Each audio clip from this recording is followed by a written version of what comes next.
अस्सलाम वालेकुम, this is Moeed Pirzada. Imran Khan, former prime minister of Pakistan Imran Khan का गुज़िश्ता शब 25 और 26 मार्च की दरमियानी रात का लाहौर मीनार पाकिस्तान का जलसा, आप में से अक्सर लोग उसे देख चुके हैं, उनकी तकरीर सुन चुके हैं, उसके ऊपर तबसरे देख चुके हैं। तबसरे जो तहरीक इंसाफ के सपोर्टर्स की तरफ से आए हैं, वो तबसरे जो उनके मुखालिफों की तरफ से आए हैं, वो तबसरे जो निस्बतन एक न्यूट्रल मीडिया प्लेटफॉर्म्स ने किए हैं। ये बात क्या है कि हम सारी डिटेल्स में ना जाएं, बिकॉज बहुत ज़्यादा डिटेल्स है। तकरीर भी उनकी तकरीबन 2 घंटे की है, उस पर रिएक्शन भी बहुत ज़्यादा हुआ है, दुनिया भर से रिएक्शन हुआ है। बहुत सा वो रिएक्शन है जो सामने नहीं आया, महसूस किया गया है, असेसमेंट्स की गई। मैं उन सब चीज़ों पे क्विकली बात करना चाहूँगा, इसलिए इमरान खान साहब की तकरीर के जो एलिमेंट्स हैं बहुत ज़्यादा, उनकी डिटेल्स में इस स्टेज पे मैं नहीं जाऊँगा। मैं एक ओवरऑल एनालिसिस प्रेजेंट करूँगा कि उनके इस जलसे का इम्पैक्ट क्या हुआ है पाकिस्तानी सियासत के ऊपर, और इससे आने वाले वक्त के बारे में हम क्या प्रिडिक्शंस जो है वो कर सकते हैं। सबसे पहले हमें समझने की बात है कि ये इमरान खान साहब का छठा, तहरीक इंसाफ और इमरान खान का मीनार पाकिस्तान में ये छठा जलसा है 2011 अक्टूबर के बाद से। और ये उसी तरह से जिस तरह से अक्टूबर 2011 का जलसा एक गैर मामूली अहमियत का हामिल था। क्यों अहमियत का हामिल था? बिकॉज तहरीक इंसाफ जो 1996-97 से मारज़ वजूद में आ चुकी थी, इसी शहर लाहौर से पहली दफ़ा अक्टूबर 2011 में उसने एक भरपूर सियासी जमात की हैसियत से पाकिस्तान का जो पॉलिटिकल सीन है उसके ऊपर वो नुमदार हुई, जिसके हवाले से PMLN और PPP की तरफ से बड़े इल्ज़ामात लगे कि ये जनरल पाशा की कार्रवाई थी। हालांकि जनरल पाशा को रिटायर हुए हुए तकरीबन 3 बरस जो हैं वो गुजर चुके थे, और लॉजिक उसकी खासी वीक है, इस पर मैं फिर कभी बात करूंगा। बहरहाल अक्टूबर 2011 में तहरीक इंसाफ बहुत ही बैंग से, विद अ बैंग, पाकिस्तान के पॉलिटिकल सीन के ऊपर नुमादार होती है, एग्जिस्ट पहले से करती है। उसे एग्जिस्ट करते हुए तकरीबन 3, 10, 13, 15 बरस हो चुके हैं, 15 नहीं बल्कि ज़्यादा हो चुके हैं। आप कह रहे हैं कि उसको 10 और 4, 14, हाँ 15 बरस उसको हो चुके हैं। लेकिन 15 बरस के बाद वो पहली दफ़ा उसकी प्रेजेंस को फील किया जाता है as a national mainstream political party. उसके बाद से जो 4 जलसे हुए हैं, वो सभी अपनी जगह बड़े इंपॉर्टेंट हैं। सब में बहुत ज़्यादा तादाद में लोगों ने शिरकत की है। शायद किसी का इतना रास्ता नहीं रोका गया जितना इस जलसे का रास्ता रोका गया। इसको नाकाम बनाने के लिए जितना लाहौर की, पंजाब की जो so called care taker government और इंतजामिया है मोहसिन नकवी साहब की, उसने भरपूर कोशिशें की।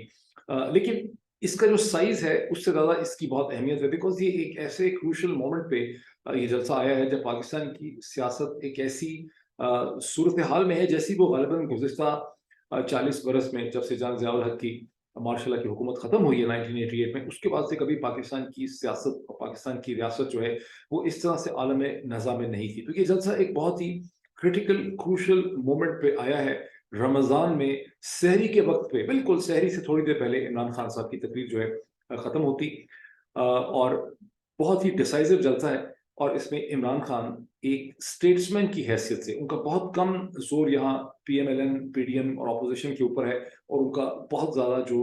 वक्त यहाँ पे स्पेंड उन्होंने किया है वो उन्होंने पाकिस्तान की रियासत के मुस्तकबिल के हवाले से, उसकी मईशत के हवाले से और उसके फ्यूचर के हवाले से उन्होंने एक रोड मैप यहाँ पर दिया है। ठीक, लेकिन इस पहले थोड़ा सा ये भी देखना जरूरी होगा कि इस जलसे को रोकने की जो कोशिश की गई उसका, क्योंकि उसका ताल्लुक है इसके इम्पैक्ट के साथ। बिकॉज वाशिंगटन में एक से ज्यादा इंतहाई, उनको जिनको आप पाकिस्तान ऑब्जर्वर्स कहते हैं, जो पाकिस्तान रीजन के नहीं है,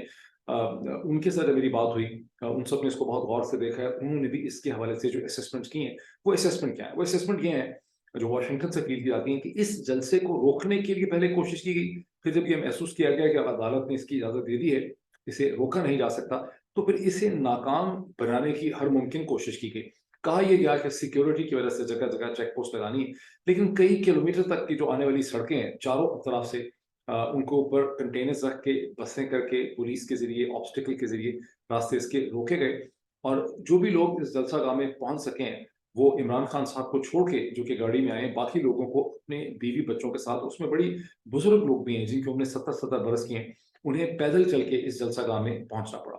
इसी तरह लाहौर शहर के अंदर, बिकॉज जहां मीनार पाकिस्तान है, लाहौर के तारीखी शाही किले, लाहौर के किले के करीब है मीनार पाकिस्तान, लाहौर के पुराने रेलवे स्टेशन के करीब है, पुराने लाहौर के साथ ही मीनार पाकिस्तान है। तो लाहौर के अंदर शाहदरा की तरफ से, शेखुपुरा की तरफ से जो अतराफ से सड़कें अंदर आती हैं, जहां रावी के ऊपर 2 पुल हैं, वो तमाम रास्ते भी पुलिस ने और इंतजामिया ने बंद किए हुए थे। न सिर्फ ये है, बल्कि ये चीज़ अब अखबारों में आ चुकी है, ये प्रिंट हो चुकी है इंग्लिश अखबारात में कि जानबूझ के इंतज़ामिया ने, बारिश भी हुई थी जिसकी वजह से इलाका वेट था ही, उसमें कीचड़ की सी कैफियत थी, लेकिन मीनार पाकिस्तान बहुत बड़ा है, उसके बहुत सी जगहों के ऊपर इंतज़ामिया ने सेलेक्टिव तरीके से पानी भी छोड़ा ताकि लोगों की ज़िंदगी मुश्किल हो जाए। इन तमाम मुश्किलात को देखते हुए जब अभी देखते हैं कि ना सिर्फ मीनार पाकिस्तान भर गया, बल्कि मीनार पाकिस्तान के चारों अतराफ के ऊपर जो सड़कें, बिल्डिंग्स, वहाँ पर भी लोग मौजूद थे इमरान खान साहब की तकरीर सुनने के लिए, उनका एक जलवा देखने के लिए, बिकॉज टेलीविजन स्क्रीन भी बड़ी बड़ी रखी गई थी। इस चीज़ को दुनिया भर में, खास करके वाशिंगटन के अंदर जो पाकिस्तान ऑब्जर्वर्स हैं, उन्होंने इसको बहुत गौर से देखा है और उनका इस पे कंक्लूजन ये है कि एक इमरान खान स्पोक्स लाइक अ स्टेट्समैन, उसने एक पार्टी पॉलिटिक्स से अबव पाकिस्तान की स्टेट के लिए, इस क्राइसिस से निकलने के लिए एक प्लान, एक लाहे अमल, एक स्ट्रैटेजी जो है, एक विजन यहाँ पर प्रेजेंट किया है। एक पॉइंट सेकेंड ये कि लोगों की जो वालेहाना इसमें शिद्दत कह लें, इसमें जो अकीदत है और लोगों का जो जोश व खरोश है, लोगों की जो डिज़ायर है इमरान खान तक पहुँचने की, उसके बारे में वो बहुत इम्प्रेसिव है। उससे ये पता चलता है कि इस वक़्त पाकिस्तान के लोगों का अगर कोई लीडर है लाहौर जैसे शहर के अंदर साबित हुआ, तो वो इमरान खान है। और जो एक कम से कम कमेंटेटर हैं अमेरिकन, उनका ये कहना था कि पाकिस्तान की एस्टेब्लिशमेंट जो है उसके ऊपर अब बहुत ज़्यादा प्रेशर बढ़ जाता है लाहौर के जलसे के बाद, बिकॉज़ अपने मुँह से कोई कुछ भी क्यों ना कहे, जैसे मरियम नवाज़, मरियम औरंगज़ेब, राना सनाउल्लाह वगैरह सब कह रहे हैं, लेकिन एस्टेब्लिशमेंट के ज़ाहिर है सैकड़ों एजेंट चारों अतराफ में मौजूद थे और कई दिनों से इसे मॉनिटर कर रहे थे और उन्हें एहसास है कि बावजूद तमाम तर कोशिशें की गई हैं इसे नाकाम बनाने के लिए, लेकिन उसके बावजूद the people of Lahore and the people of Punjab have spoken. और ये जो एक असेसमेंट है, ये ज़ाहिर है कि एस्टेब्लिशमेंट के डिसीजन मेकर्स तक पहुंचेगी और इस असेसमेंट को, इन फैक्ट्स को वो नज़रअंदाज नहीं कर सकते। तो आने वाले चंद दिनों में इस जलसे का एक इम्पैक्ट, कहने वालों का यह ख्याल है जिन्होंने मुझसे बात की, क्या पाकिस्तान की एस्टेब्लिशमेंट की थिंकिंग के ऊपर भी एक इसका इफेक्ट देखेंगे और उन्हें ये फैसला करना पड़ेगा कि वो कितनी देर तक मरियम नवाज और उनके वाले साहब नवाज शरीफ साहब को सपोर्ट करेंगे at the cost of their own interest. यानी जितना ज्यादा इस स्टेज पे पीएमएलएन को मसनूई तौर पे रिससिटेट करने की कोशिश की जाएगी, जिंदा करने की कोशिश की जाएगी, उतना ही इसका ज्यादा नुकसान पाकिस्तान की एस्टेब्लिशमेंट की जो स्ट्रेटेजिक पोजीशन है विद इन पाकिस्तानी पॉलिटिक्स उसको होगा। ये कहना था एक अमेरिकन इंटरलोक्यूटर का। ये भी पॉइंट इंपॉर्टेंट है, इसको मैं फिर भी दोहराऊंगा कि इस वक्त जितनी जद्दोजहद हो रही है, जहां पीएमएलएन के पीछे बदकिस्मती से पाकिस्तान की एस्टैब्लिशमेंट खड़ी है, उसका अब इस स्टेज पे बेसिक मकसद ये है कि पंजाब के अंदर किसी न किसी तरह से नवाज शरीफ और पीएमएलएन की पॉलिटिक्स को बचाया जाए। बिकॉज ये चीज़ अब वाजे होती चली जा रही है कि पंजाब के अंदर पीएमएलएन की पॉलिटिक्स तकरीबन तकरीबन ख़त्म हो चुकी है और अगर यहाँ पर एक free fair and transparent election होते हैं तो पीएमएलएन उसी तरह से सुकड़ जाएगी जिस तरह से 1990 का मेरा ख्याल है जो इलेक्शन है उसमें मोहतरमा बेनज़ीर भुट्टो की पीपल्स पार्टी जो है वो बिल्कुल श्रिंक हो गई थी और इसी तरह से मेरा ख्याल है कि 97 का जो इलेक्शन हुआ है उसमें भी वो बिल्कुल श्रिंक हो गई थी। तो पॉलिटिकल पार्टीज को सेटबैक्स आते हैं, फिर पॉलिटिकल पार्टीज को बड़ी जद्दोजहद तो एफर्ट करनी होती है अपने आप को उस सूरत हाल से निकालने के लिए। जैसे कि नेबरिंग हिंदुस्तान के अंदर हम देखते हैं कि गुज़िश्ता 10 बरस से ज़्यादा का जो टाइम पीरियड है जब से मनमोहन सिंह की हुकूमत ख़त्म हुई है, कांग्रेस पार्टी जो है वो तकरीबन तकरीबन दफन हो चुकी है और टोटल डिसरे का शिकार है, कंफ्यूजन का शिकार है और अभी भी यही प्रेडिक्शन है कि 2024 के इलेक्शन के अंदर भी उसकी खातर का परफॉर्मेंस नहीं होगी और हिंदुस्तान के प्राइम मिनिस्टर नरेंद्र मोदी आसानी से वो इलेक्शन जीत लेंगे को। और आप देख रहे हैं कि किस तरह से राहुल गांधी जो है उन्होंने एक बहुत लंबा मार्च किया, हर दिन उन्होंने तकरीबन 15 मील उन्होंने वॉक किया वो दिन में और उन्होंने एक तरह से रीइग्नाइट करने की कोशिश की उन पुराने फैशंस को कांग्रेस के। उसके बाद अभी उनको थोड़ा सा एक थ्रेट के तौर पे भी देखा गया है जिसकी वजह से उनकी गिरफ्तारी के ऑर्डर्स इशू हैं वो खत्म हो जाएगा हाई कोर्ट से और उनको हिंदुस्तान की पार्लियामेंट का जो लोअर जो चैम्बर है लोकसभा, वहां से उनको निकाल दिया गया। तो मकसद कहने का मेरा ये है कि वो उसको एक जान डालने की कोशिश कर रहे हैं लेकिन जान डाल नहीं पा रहे। तो पीएमएलएन की भी पाकिस्तान में यही सूरत हाल है कि अगर उनको मिलिट्री एस्टैब्लिशमेंट रिससिटेट ना करे, उनको आर्टिफिशियली जिंदा ना रखे, तो वो पंजाब की सियासत में खत्म हो चुके हैं। पीपीपी की क्या सूरत हाल है सन में, वो जब कोई इलेक्टोरल कैंपेन वहां पे चलेगी, जलसे होंगे, लोग घरों से निकलेंगे, तब उसका सही अंदाजा होगा। लेकिन पीएमएलएन की हैसियत जो है वो बिल्कुल खत्म हो चुकी है और कल के जलसे ने, जहां पीएमएलएन की केयरटेकर गवर्नमेंट तो क्या है, पीएमएलएन की गवर्नमेंट है, उसके नतीजे में इस चीज को दोबारा से नए सिरे से रीअफर्म किया। अब हम आ जाते हैं रिस्ट्रिक्शंस और ऑब्स्टिकल्स का जिक्र हो गया। इमरान खान साहब की बुनियादी, जैसे कि मैंने कहा कि उनकी ये तकरीर जो है, ये एक स्टेट्समैन की तकरीर थी, जहां उन्होंने as the future prime minister of Pakistan, clearly नजर आ रहा था जिस तरह से उन्होंने तकरीर की, that he is a prime minister in waiting for Pakistan. Instead of getting it's कि उसने क्या कहा, इसने क्या कहा, उसने क्या किया, उसने क्या किया, इन्होंने क्या किया, उसका जिक्र उन्होंने जरूर किया कि जिस तरह से गिरफ्तारियां की जा रही हैं। और ये हकीकत है कि ये एक ऐसा जलसा था जिसमें पहली दफा मुराद सईद की मेरा ख्याल है प्रेजेंस नहीं थी, बिकॉज मुराद सईद को भी इस स्टेज पे रूपोश होना पड़ रहा है, शिबली फराज भी, अमीन गंडापुर भी, बहुत से पीटीआई की जो सेकंड टीयर मेन लीडरशिप है। इसी तरह से कहा जा रहा है कि 1800 से ज्यादा वर्कर्स जो हैं पीटीआई के उठाए गए। इन तमाम चीजों की तरफ उन्होंने जिक्र किया, जिले शाह की तरफ उन्होंने जिक्र किया, लेकिन प्रिंसिपल थ्रस्ट जो इमरान खान की पाकिस्तान के फ्यूचर के हवाले से रही है, एट वन पॉइंट ही रेटोरिकली क्वेश्चन पाकिस्तानी एस्टैब्लिशमेंट से कि जो हालात हो चुके हैं, कहाँ है आपका प्लान? अगर आपके पास कोई प्लान हो, मैं साइड पे हो जाता हूँ, लेकिन मुझे नजर आ रहा है कि आपके पास किसी किस्म का कोई प्लान नहीं है पाकिस्तान को इस क्राइसिस से निकालने के लिए। और फिर उन्होंने ये रीअफर्म किया कि इस क्राइसिस से पाकिस्तान को सिर्फ एक ऐसी हुकूमत निकाल सकती है जिसको अवाम की ताईद हासिल हो, जिसपे अवाम ट्रस्ट करते हो, जिसपे अवाम को कॉन्फिडेंस हो। क्या वजह है इसकी? वजह इसकी है कि किसी भी हुकूमत को अब जो मुश्किल फैसले करने पड़ेंगे, लोगों को एहतमाद होगा कि ये मुश्किल फैसले जिनको करने पड़ रहे हैं किसी हुकूमत को, जिसका कि उनको अवाम ही को कॉस्ट देनी पड़ रही है, और हमेशा अवाम ही को कॉस्ट देनी पड़ती है। इसको समझ लें कि सिविल मिलिट्री ब्यूरोक्रेसीज एक टका नहीं कमाती, एक धेला नहीं कमा सकती। जो सरकारी फाउंडेशंस, कंपनीज, कॉर्पोरेशंस द्वारा बनाई भी जाती हैं और उसके बारे में बहुत आदाद शुमार भी आते हैं, ये सब जाली और मसनूई है, टू दी इफेक्ट कि ये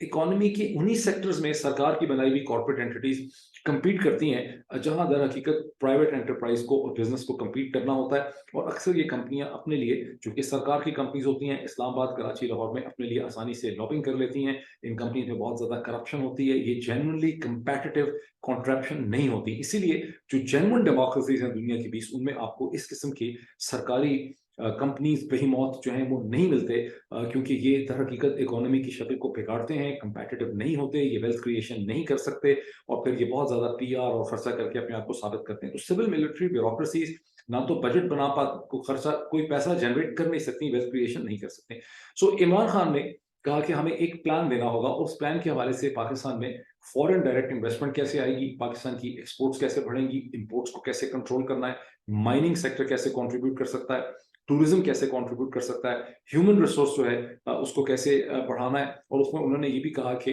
पाकिस्तान के सिर्फ फिजिशियंस जो हैं नॉर्थ अमेरिका के, उनकी नेटवर्थ जो है तकरीबन $200 बिलियन है। और मैं ये भी बता दूं कि सिर्फ 5-6 ही पाकिस्तानी टॉप के जो यहाँ पे इन्वेस्टर्स हैं, जो नॉन फिजिशियंस हैं, उन्हीं की जो अपनी वर्थ है वो तकरीबन $25 to $30 बिलियन की है। इमरान खान साहब ने ये नहीं कहा कि ये कोई डोनेशंस देंगे, चैरिटी देंगे। उन्होंने कहा कि अगर फॉरेन डायरेक्ट इन्वेस्टमेंट के किसी प्लान में ये आके अपना हिस्सा डालते हैं, तो एक ऐसी एहतमाद की फजा जो है वो कायम हो सकेगी, जिसके नतीजे में पाकिस्तान फॉरेन डायरेक्ट इन्वेस्टमेंट कम से कम इतनी जरूर अट्रैक्ट कर सकेगा कि आईएमएफ की जो स्ट्रिक्ट कंडीशनैलिटीज होती हैं उससे पाकिस्तान जो है किसी हद तक निजात हासिल कर सके। और फिर आईएमएफ के हवाले का जहन में रखें कि उन्होंने ये भी कहा कि हमने हाउसिंग की जो स्कीम पहले उन्होंने कंस्ट्रक्शन की लॉन्च की थी, जिसके नतीजे में इकॉनमी बड़ा टेक ऑफ किया था, हम उसे दोबारा नए सिरे से रीइग्नाइट करेंगे, इनिशिएट करेंगे उसको, और हेल्थ कार्ड जो है उसकी स्कीम्स को भी लेके चलेंगे। यहाँ थोड़ा सा एक्सप्लेन करने की जरूरत है कि आईएमएफ और इन स्कीम्स में क्या फर्क है। जब आईएमएफ क्रेडिट लेके आती है $6 बिलियन का या $10 बिलियन का या $5 बिलियन का, तो आईएमएफ का पूरा एक टेक्स्ट बुक मैनुअल फॉर्मूला होता है कि आप अपनी इंपोर्ट्स को कम करें, अपनी एक्सपोर्ट्स को बढ़ाएं, करेंसी को फ्री फ्लोटिंग करें, अपनी टैक्सेस जो है, यूटिलिटीज की कॉस्ट बढ़ाएं, अपने टैक्सेस बढ़ाएं। जब आईएमएफ की तमाम कंडीशनैलिटीज को कोई भी हुकूमत मानती है, जैसे कि गुज़िश्ता चंद बरसों से हो रहा है, और जब इमरान खान की हुकूमत आई, इसी वजह से वो आईएमएफ के पास जाने से डरते थे इन दी अगस्त 2018, और फिर जब वो गए और पहले 1.5-2 साल उसी में गुजरे, फिर जब पेंडेमिक आया तो उनको मौका मिल गया, उन्होंने रिलीफ ले ली, और वही वो टाइम पीरियड था जब उस रिलीफ को वो बढ़ाते चले गए। बढ़ाते इस तरह से चले गए कि उन्होंने दोबारा से आईएमएफ का जो प्रोग्राम इनिशियली 6.1 या $6.3 बिलियन का किया था, उसे उन्होंने सस्पेंड रखा, और उसमें से आखिरी वक्त तक 4.25 बरस में तहरीक इंसाफ की हुकूमत ने आईएमएफ से सिर्फ $3 बिलियन दिए, और आखिरी $3 बिलियन का जो $1 बिलियन था वो 2022 के पहले महीनों में ही उन्होंने लिया था। अदरवाइज पिछले पूरे 3.25 बरस में, 3.5 बरस में सिर्फ $2 बिलियन IMF से लिए थे। IMF के पैसे इसलिए चाहिए होते हैं कि आपको world bank, Asian development bank और बहुत से जो पैरेलल फंडिंग होती है डिफिट वगैरह से, वो इस कंडीशन पे होती है कि आप एक IMF प्रोग्राम के अंदर हैं, उसकी कंडीशनलिटीज को मीट करें। इसीलिए जब आप इंटरनेशनल, और इसी तरह से जब आप इंटरनेशनल बॉन्ड मार्केट्स में जाते हैं, जहां आप अपने बॉन्ड्स को फ्लोट करते हैं और आप डेट उठाते हैं स्टेट ऑफ पाकिस्तान के लिए, या अगर PIA कहीं जाती है डेट उठाने के लिए, तो उस पर जो आपको टर्म्स एंड कंडीशन और रेट ऑफ इंटरेस्ट मिलता है वो उसी वक्त आपको बेहतर मिलता है, 2%, 3% या उसके करीब करीब का। जब आप बॉन्ड्स में खैर ज्यादा होता है 6-7%, तब जब आप IMF के एक प्रोग्राम में होते हैं। लेकिन IMF की जो स्ट्रेट जैकेट और कंडीशनलिटी होती है, ये पाकिस्तान की डोमेस्टिक इकोनॉमी को, जैसे कि कंस्ट्रक्शन है, रियल एस्टेट है और बहुत सी और इकोनॉमीज हैं जहां इंडस्ट्री कंसेशंस मांगती है, वहां वो टेक ऑफ आप नहीं कर सकते। सो IMF के प्रोग्राम की मौजूदगी में इकोनॉमी का टेक ऑफ करना बहुत मुश्किल है। ये पॉइंट मैं थोड़ा सा इसलिए बता रहा हूँ कि ये बहुत ही सेंट्रल पॉइंट है कि अगर इमरान खान की एक मुमकिन आने वाली हुकूमत इतनी फॉरेन डायरेक्ट इन्वेस्टमेंट का मोमेंटम जनरेट कर लेती है, जिसके नतीजे में जो फिर इंटरनेशनल कॉर्पोरेशंस हैं, मिडिल ईस्ट की हो गई, चाइना की हो गई, उनको एक कॉन्फिडेंस मिलता है कि हम पाकिस्तान में इन्वेस्टमेंट कर सकते हैं, तो ये एक बहुत बड़ा ब्रेक थ्रू हो सकता है। अब इसके रास्ते में बहुत सी रुकावटें, अभी मैं जब अपना के कॉन्फ्रेंस में गया हुआ था, जो उनका स्प्रिंग मीट था ऑरलैंडो में, फ्लोरिडा के करीब, तो वहां पर एक डॉक्टर साहब मुझे मिले, जिन्होंने मुझे ये कहा कि उन्होंने मुझे बताया कि कैसे इस्लामाबाद का एक हॉस्पिटल, अपेरेंटली शायद मेरा ख्याल कायद-ए-आज़म इंटरनेशनल हॉस्पिटल है, जिसके अंदर बहुत से एक्सपर्ट अमेरिकन डॉक्टर्स ने इन्वेस्ट किया। I think probably up to 70 doctors ने इन्वेस्ट किया, $100,000 प्लस हर डॉक्टर ने लगाया। इस हिसाब से ये शायद मिलियंस ऑफ डॉलर्स बन जाते हैं, अगर शायद $7 मिलियन बन जाते होंगे। तो लेकिन और तमाम उसके लीगल कॉन्ट्रैक्ट्स ड्रॉ हुए, सब कुछ हो गया, लेकिन बाद में इस पर्टिकुलर हॉस्पिटल्स ने जो रिटर्न्स देने थे इन्वेस्टमेंट के ऊपर, इक्विटी के ऊपर फॉरेन इन्वेस्टर्स को, वो उन्होंने नहीं दिए। तो मैंने उनसे पूछा कि क्या इसमें इस हवाले से क्या कोई प्रॉपर डॉक्यूमेंटेशन हुई थी? उन्होंने कहा ना सिर्फ डॉक्यूमेंटेशन हुई थी, बल्कि जब हॉस्पिटल ने ये इंटरेस्ट इसमें नहीं पे किया, ये रिटर्न्स इस पे नहीं किए, तो उसको कोर्ट में ले जाने की कोशिश की गई, और फिर इस्लामाबाद ही की एक अदालत से इस हॉस्पिटल ने इसके ऊपर स्टे ऑर्डर जो है वो हासिल कर लिया। इसकी मजीद डिटेल्स मैं उनसे ले रहा हूँ। इसकी एग्जाम्पल मैं सिर्फ इस लिहाज से दे रहा हूँ कि यहाँ पर जब तक पाकिस्तान की कोर्ट्स जो हैं वो इन्वेस्टमेंट्स को प्रोटेक्ट नहीं करेंगी और ड्यू प्रोसेस ऑफ लॉ नहीं होगा, और हमेशा एक पोटेंशियल इन्वेस्टर, और अब यहाँ पर दोनों साइड्स पे इन्वेस्टर्स हैं, हॉस्पिटल में भी इन्वेस्टमेंट की हुई होगी, फॉरेन इन्वेस्टमेंट भी उसके अंदर की गई है,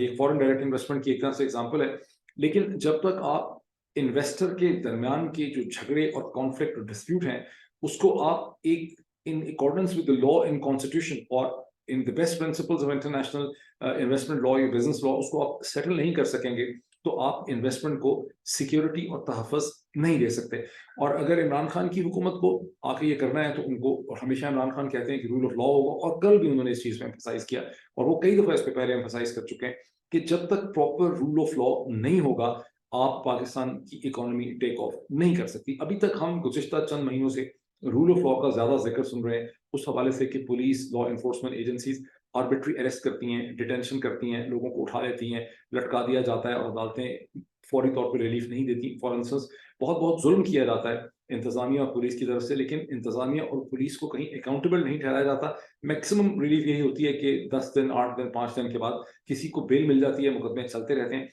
तो अदालतों का जो फेलियर है in view of the state's arbitrariness, वो बड़ा विजिबल है। लेकिन जो हमारे सामने नहीं आती चीज, कि पाकिस्तान की अदालतें इन्वेस्टमेंट्स को प्रोटेक्ट करने के लिए बिल्कुल नाकाम हो चुकी हैं, जिस वजह से कोई इन्वेस्टर अगर नॉर्थ अमेरिका में होंगे, यूरोप में होंगे, मिडिल ईस्ट में होंगे, उनको पाकिस्तान के सिस्टम पे ट्रस्ट नहीं है, और इन दी एंड वो फिर देखते हैं GHQ की तरफ, उनको GHQ का अगर आशीर्वाद होती है, उनकी सपोर्ट होती है। So Pakistan without rule of law चल रहा है हर तरह से, और जब तक रूल ऑफ लॉ नहीं होगा, पाकिस्तान की इकोनॉमी जो है वो ये जो सारा अटकल बच्चू तरीका है, इससे टेक ऑफ जो है वो नहीं कर सकेगी। तो ये एक जिस्ट है उनकी स्पीच की। अब से थोड़ी देर में, मेरा ख्याल आधे घंटे में इमरान खान साहब एक जूम मीटिंग करेंगे यूनाइटेड स्टेट्स में डायस्पोरा के साथ, प्रिंसिपली US फिजिशियंस के साथ। मुझे भी उसमें पार्टिसिपेट होने का मौका मिल रहा है। उसके हवाले से मैं फिर जो सुनूंगा, उसमें जो बात होगी उस पर मैं कोशिश करूंगा, अगर मतलब वो ऑफ द रिकॉर्ड ना हुआ सारा, कि मैं उसके हवाले से भी जो है कुछ एक एनालिसिस जो है आपके सामने लेकर आऊं, उसमें इससे मिलती जुलती बातें वहां पर होंगी, इसीलिए मैंने इसके ऊपर इतना ज्यादा एम्फोसाइज किया है। तो ये तो 2-3 चीजें हो गई कि जलसे का इम्पैक्ट कैसे। अब जलसे का एक इम्पैक्ट मैंने आपको वॉशिंगटन के पॉइंट ऑफ व्यू से दे दिया। जाहिर है कि तहरीक इंसाफ के लोग समझते हैं तारीखी जलसा था, इमरान खान साहब ने बहुत जबरदस्त स्पीच की है। इस किस्म के कमेंट्स आपने सोशल मीडिया पर भी देखे हैं, व्हाट्सएप पे भी देखे हैं, लोगों ने मुझसे ज़बानी भी बात कही। लेकिन ये इंपॉर्टेंट है कि हम देखें कि जो मुखालिफिन है, जो PMLN है, जो इस इमरान खान के जलसे और पॉलिटिकल कैंपेन की डायरेक्ट विक्टिम है, उसका इस हवाले से क्या रद्द-ए-अमल है। बड़ा इंटरेस्टिंग रद्द-ए-अमल है। मरियम औरंगज़ेब साहिबा तो लिटरली गालियां निकालने पे थी, बददुआएं देने पे थी, जलसे से पहले और जलसे के बाद भी। जिस तरह से वो बात करती हैं, उससे पाकिस्तान का जो सारा डिस्कोर्स है बातचीत करने का और तहजीब का, वो हर दफ़ा जब मरियम नवाज और मरियम औरंगज़ेब को आप देखते हैं तो आपको पाकिस्तान के मुस्तकबिल से मायूसी होने लग जाती है। बिकॉज जब किसी की बात के अंदर कोई सेंस ना हो, कोई लॉजिक ना हो, कोई मंतक ना हो, कोई रैशनैलिटी ना हो, उसका सर पैर ही कोई ना हो, सिर्फ और सिर्फ एक शख्सी और ख़ानदानी गरूर आपको उसके अंदर नज़र आए, एक टोटल डिस्कनेक्ट आपको नज़र आए, तो आपको कितनी ही आप किसी के मुखालिफ क्यों ना हो, बहरहाल एक पाकिस्तानी पोटेंशियल लीडर उनको बताया जाता है। और मरियम औरंगज़ेब तो पाकिस्तान की फेडरल इंफॉर्मेशन मिनिस्टर है। जब मैं उनको देखता हूँ, मैंने बहुत से और लोगों से भी कंफर्म किया है, आपका दिल डूबने लग जाता है कि हियर इज अ वुमन और अ पर्सन और a human being who doesn't even know what they are talking of. I mean, she does not know what she's talking of. और यहाँ पर जब आप मरियम औरंगज़ेब को सुनते हैं और मरियम नवाज को सुनते हैं, तो फिर आपको वो एहसास आता है कि कैसे अल्फाज जो हैं वो अपना माना खो चुके हैं ये लोग जिस तरह से बातें करते हैं। बहरहाल मरियम औरंगज़ेब जो सीनियर वाइस चेयरपर्सन हैं या प्रेसिडेंट हैं PMLN की, उन्होंने एक बड़ी लंबी चौड़ी, उनकी बहुत लंबी चौड़ी स्टोरी भी छपी है, जो उन्होंने PMLN की जो सपोर्टिंग वकला हैं उनके साथ उन्होंने एक मुलाकात की इमरान खान साहब के जलसे के बाद। उसमें उन्होंने क्या किया, उसमें उन्होंने बहुत कुछ कहा। सुप्रीम कोर्ट ऑफ पाकिस्तान पे बड़े उन्होंने ताबड़तोड़ हमले किए। उन्होंने सुप्रीम कोर्ट ने जो सू मोटो नोटिस दिया इलेक्शन के हवाले से, उसको बड़ा तनकीद का निशाना बनाया। जस्टिस मज़ाहिर अली नकवी की तरफ वो चली गई कि वो सुप्रीम जुडिशल काउंसिल में कुछ हो नहीं रहा उनका, उस तरफ चली गई। बड़े उन्होंने गुस्से का इजहार किया और उन्होंने कहा मैं कोई वर्ड्स मिन्स नहीं करना चाहती अबाउट द सुप्रीम कोर्ट। लेकिन जो इंटरेस्टिंग बात है कि अंग्रेजी के अखबारों में जैसे डॉन में उनकी जो सारी स्टोरी छपी, बहुत लंबी तफसील से, ऐसा लगता था कि डॉन की जिम्मेदारी लगी हुई थी कि पूरी मेहनत करके वो स्टोरी लिखी जाए। और शायद उनकी जो सारी जो एक उनकी प्रेस टॉप, उनकी जो टॉप थी विद लॉयर्स, उसमें कोई इतना सब्सटेंस नहीं था जितना कि डॉन ने बड़ी मेहनत करके उसको दिखाने की कोशिश की ताकि इंग्लिश स्पीकिंग वर्ल्ड को लगे कि उन्होंने कोई बड़ी अकल की वहाँ पे बातें की हैं, उनके पास कोई पॉइंट है। लेकिन जो बात उन्होंने जो टीवी में कैप्चर हुई है और जो मसलसल चल रही है तमाम पाकिस्तानी टेलीविजन चैनल पे, उन्होंने कहा कि इमरान खान एक फितना है और इस शख्स को दबाने के लिए, ख़त्म करने के लिए पूरी रियासत की ताकत इस्तेमाल करनी होगी अगर इसके खिलाफ रियासत, वरना ये कब्जा कर लेगा। इससे क्या पता चलता है? इससे आपको पता चलता है अटर फ्रस्ट्रेशन,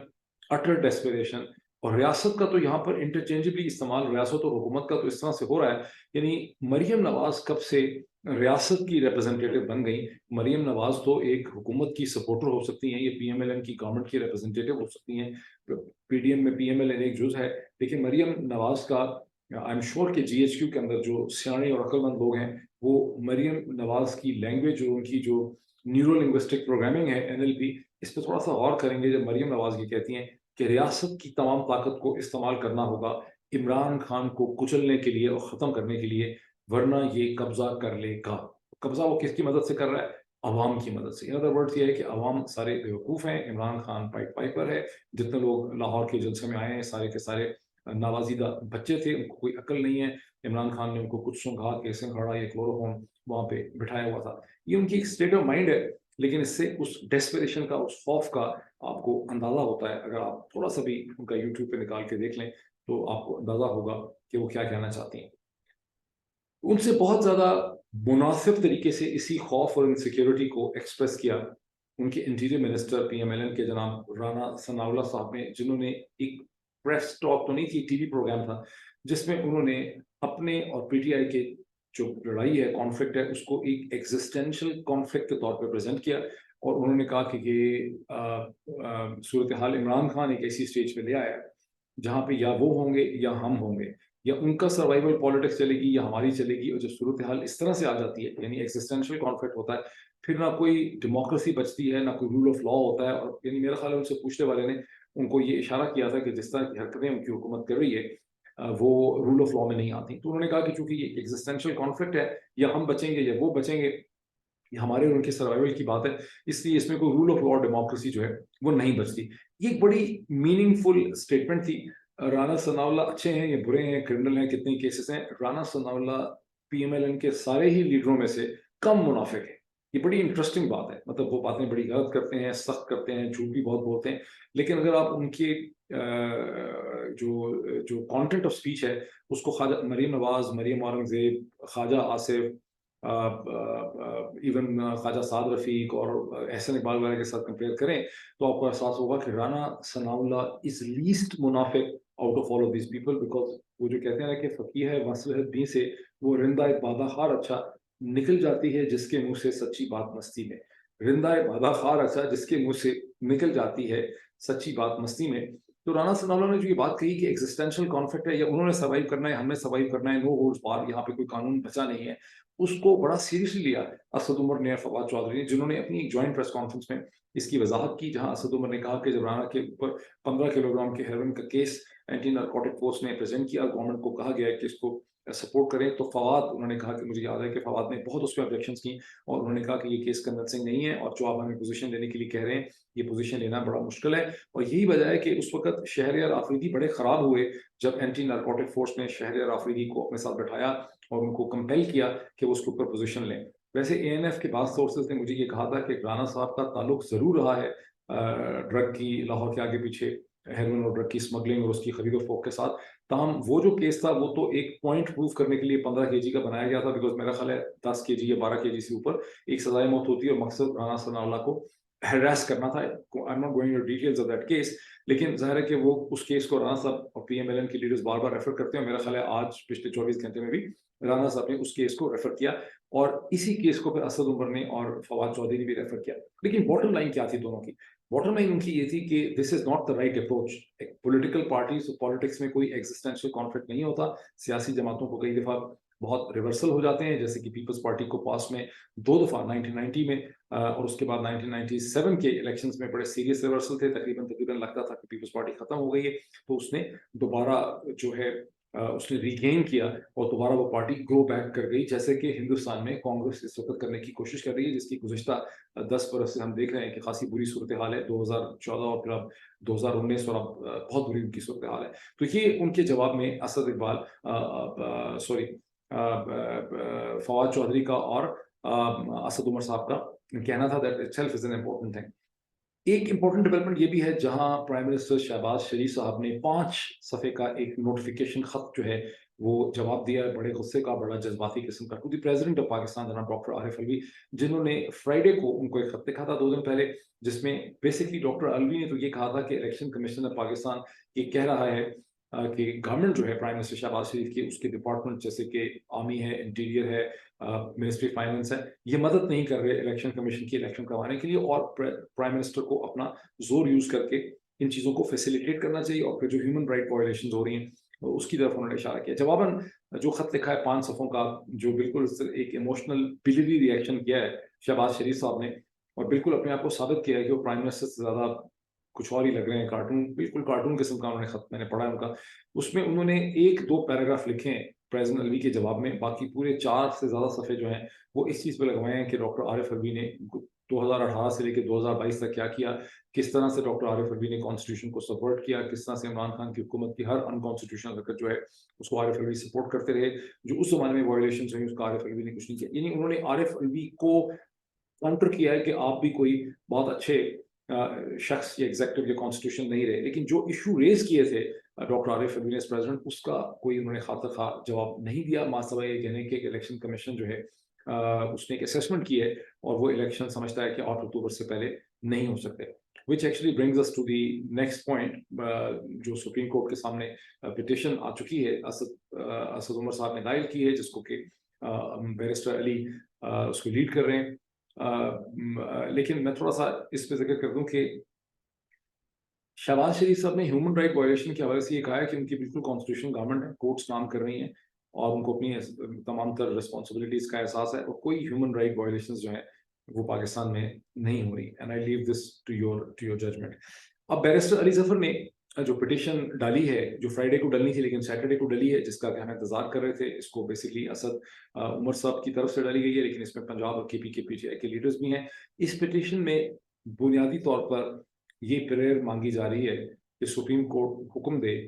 इलेक्शन कमीशन को, गवर्नमेंट को, कि 30 अप्रैल की डेट से स्टिक किया जाए। गवर्नर केपी, जिसने पहले 28 मई की तारीख दी और फिर बाद में 8 अक्टूबर की तारीख दे दी है, उसको कहा जाए कि इलेक्शन की प्रॉपर तारीख दे और 90 डेज की सैंक्टिटी को वापस लेने की गई है। इसका बेसिक जो सब्सटेंस है वो ये है कि election commission of Pakistan election कराने का इदारा है, उसके पास इलेक्शन की तारीखें देने और उनको एक दफ़ा तारीख दे के उसको रीस्केड्यूल करने की कैपेसिटी कॉन्स्टिट्यूशनली नहीं है। ये बड़ा स्ट्रॉन्ग लीगल और कॉन्स्टिट्यूशन पॉइंट है, वो कि प्रैक्टिकल मसले में भी आपको बताता हूँ। पॉइंट तो बिल्कुल सही है, बिकॉज इलेक्शन कमीशन ने जनवरी से लेकर 28 फरवरी तक के दरमियान लाहौर हाई कोर्ट में, सुप्रीम कोर्ट में यही पोजीशन रखी कि हमारा ये मैंडेट ही नहीं है कॉन्स्टिट्यूशन कि हम इलेक्शन की तारीख दें। तो इलेक्शन की तारीख जब प्रेसिडेंट दे चुका था तो उस प्रेसिडेंट की दी गई इलेक्शन की तारीख as per the orders supreme court of Pakistan को इलेक्शन कमीशन खुद से रीस्केड्यूल नहीं कर सकता था, और जो मैंडेटेड 90 डेज हैं जो खत्म होते हैं 18 अप्रैल को, उससे इलेक्शन कमीशन ने 183 मजीद दिन इलेक्शन को आगे कर दिया। यहाँ तक तो बात बिल्कुल स्ट्रॉन्ग है और आप prima facie on the face of it supreme court के पास कोई ऑप्शन नहीं है but to accede legally to it, जिस तरह से कि सुप्रीम कोर्ट को अपने आप को डिफेंड करती है, ये लोग उसको डिफेंड करते हैं कि 7 अप्रैल, 3 अप्रैल, 7 अप्रैल को या 9 अप्रैल को सुप्रीम कोर्ट ऑफ पाकिस्तान ने जो फैसले किए, जब कासिम सूरी की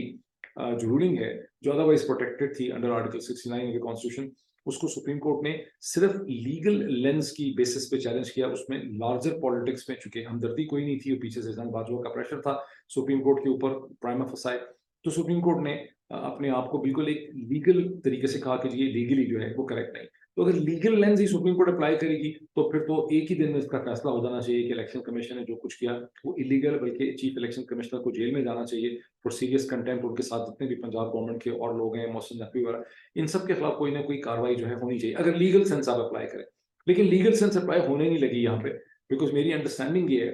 कि पाकिस्तान की इस्टेब्लिशमेंट जो है वो किसी भी सूरत नहीं चाहती कि प्रोविंशियल इलेक्शंस और जनरल इलेक्शन जो है वो अलग अलग वक्तों में हों, बिकॉज उनको नजर आता है कि अगर जनरल इलेक्शन हो जाएंगे केपी और पंजाब में तो पीएमएलएन का सियासी जनाजा निकल जाएगा और बैलेंस ऑफ पावर जो है पॉलिटिक्स में पंजाब में वो बिल्कुल उखड़ जाएगा। अगर इलेक्शन हो जाए अप्रैल मई में पंजाब में तो पीएमएलएन को पता नहीं कितनी सीटें मिलेंगी, लेकिन पीएमएलएन का सियासी कत्ल हो जाएगा। पाकिस्तान की इस्टेब्लिशमेंट को अपना बैलेंस ऑफ पावर रखना है सिस्टम में, बिकॉज उनकी तो बेसिक कोशिश ही यही है अंडर द कयानी डॉक्ट्रिन कि जो भी गवर्नमेंट आए वो जीएचक्यू के ताबे हो। तो जीएचक्यू के ताबे तो तभी होगी जब बहुत सी सियासी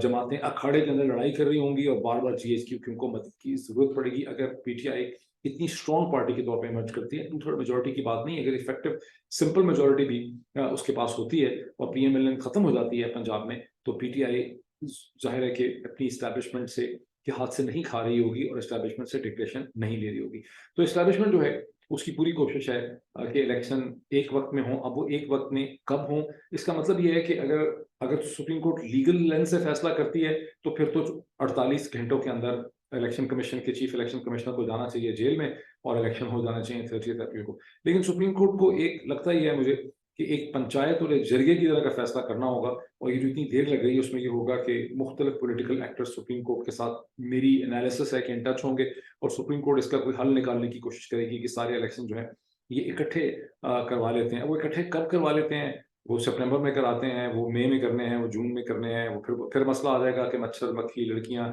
बारिश, गर्मी, सर्दी, और ये बात कहाँ जाके ठहरेगी। ये इस तरह की कोई सूरत हाल डेवलप करिए। पाकिस्तान के अंदर इतना रियासती ढांचा है ही नहीं कि यहाँ पर कोई अदालत कॉन्स्टिट्यूशन और लॉ की वो इंटरप्रिटेशन कर सके जो कि करनी चाहिए, जो अप्रैल में भी की थी, तो पीछे फौज खड़ी थी इसलिए हो गई थी। ये अब तक का मुझे एनालिसिस समझ आ रहा है। बात लंबी हो गई है, मैं जूम मीटिंग भी कर लूँ, उसके बाद फिर दोबारा मैं आपके सामने हाजिर होता हूँ। Thank you so much.